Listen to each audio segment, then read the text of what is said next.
How to use blue light card. Hi everybody, welcome back to our channel.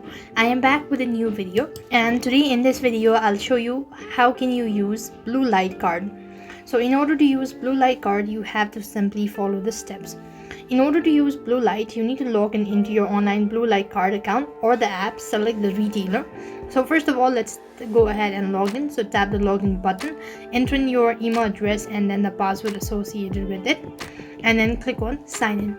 After that, you just want to go ahead and then select the retailer you want to shop with. So basically I cannot go on further than this due to some security concern. After which you want to go ahead and generate a unique discount code and enter it at checkout when purchasing online or in store.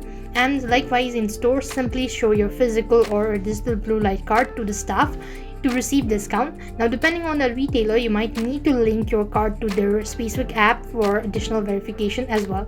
Now go ahead and sign it up and make sure that you have already verified, and then you need to access the website or the browser. Just select the retailer and then you could generate the discount code if needed, or else redeem in store. So that's the way you could use blue light card. That's all for this video. I hope the video was helpful. Make sure to like, share and subscribe to our channel. Thank you for watching. See you in the next video.